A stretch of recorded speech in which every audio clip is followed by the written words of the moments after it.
Waa'ee masgiida Faayidaa wayii irratti wal qaban jechuudha. laal amma utuu wal jari kun walitti buune ta'e masgiidaan waadameera birrii masgiidaa badeera ba'aan jiru seegalee rabba qabaasa nama tuttuqee jara kana wal tursiise gaafa jara kana walitti kaasu rabba gidduudhaa kaasa jechuudha.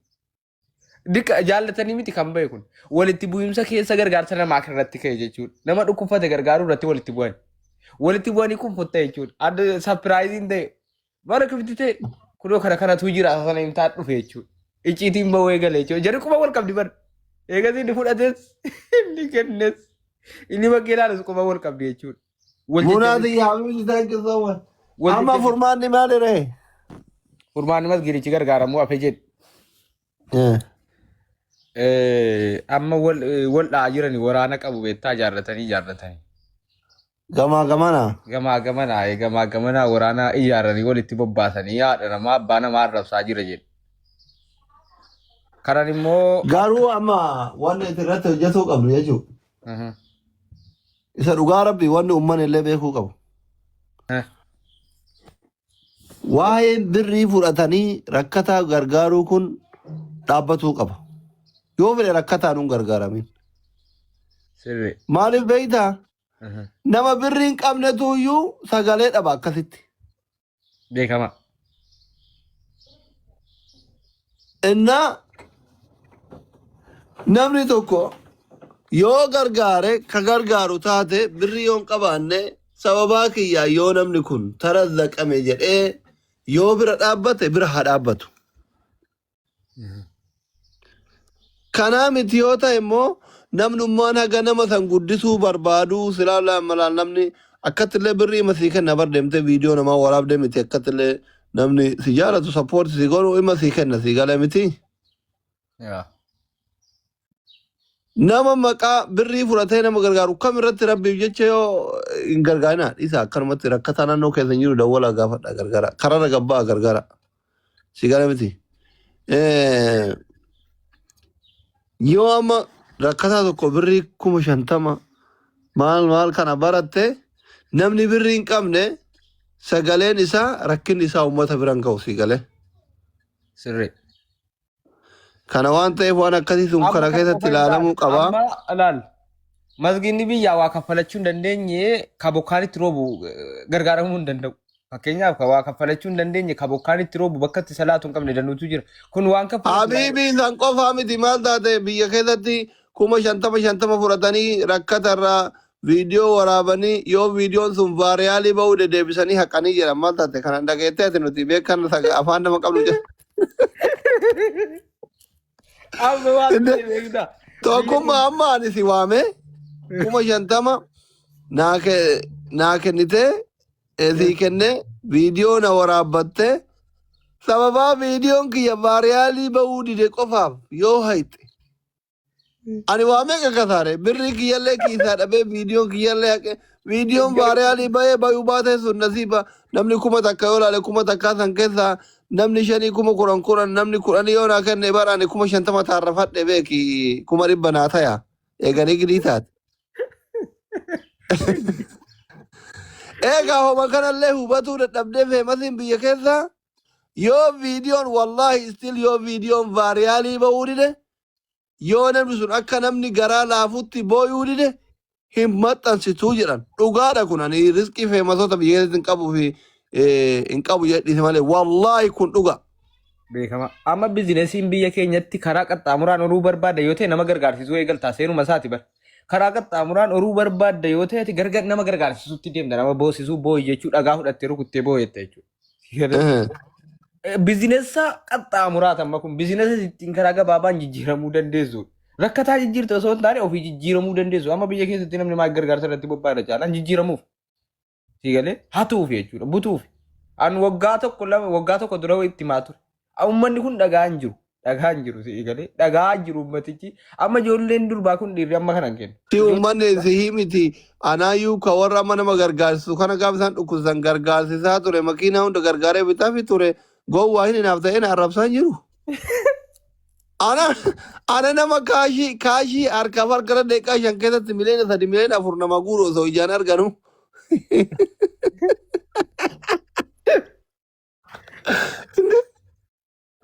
warri amma beeyta biyya amma yoo ati inaafa amma fakkeenyaaf jarri waa kadhata inni naafse sin asirratti kadhataan jirtu bara of eeggadhaa waan jette akka inaaftu ammati abbaadhati makiinaatti bittee jireenya isaa jijjiirtee abbaa isaa taatee inni naafte sin jira booda eegati jireenya isaa jijjiirteeti bar inni naafte sin jira baa jireenya jijjiirte eega naafte ta'e sinaan jijjiirtu bar bakka inni hin jirree fiddee jireenya irraa jijjiiranii naaftutti jijjiirama bakka.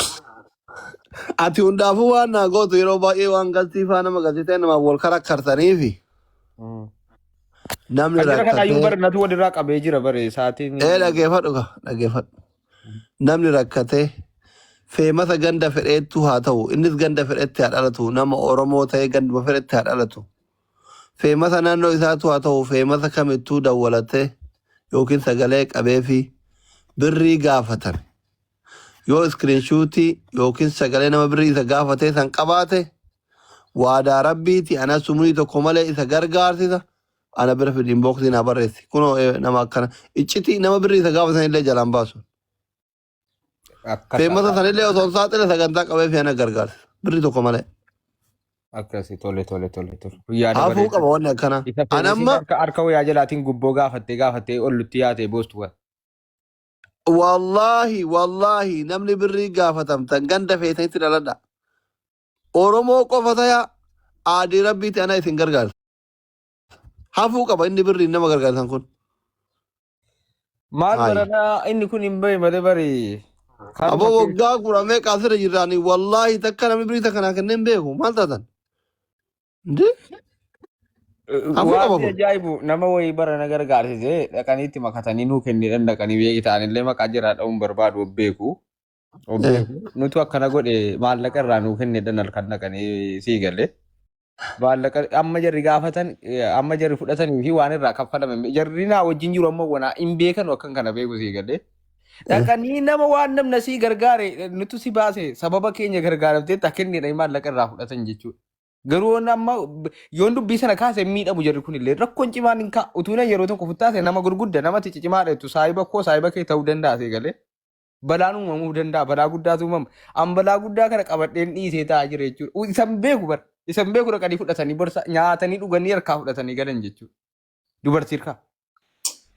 Salaamu alaikum. Nama guddaa garuu nama gurguddaa bakka guddaa qabu nama bakka gurguddaa qabu. Obbooti immoo maayim namni waa si gaafata iccitii baafta buun taatu bar. Lafuma na qabar. Garaa namaa keessaa mo'aasuuf tabu wallaahi. Irraa si fuutu haala si hubatti gaddi gaddaa tabbaan du'ee abbaan dhaga'e. Giroo jaraati miti. Nuti uummata keenya baraaruudha. Bakka akkasi. Ani waa si kadheen beeku mi'aasli adara rabbii jedhe. Jaalataa nama jedhamu sanaa gargaarsise rabbii sodaadhu adara. Jaalataa kam?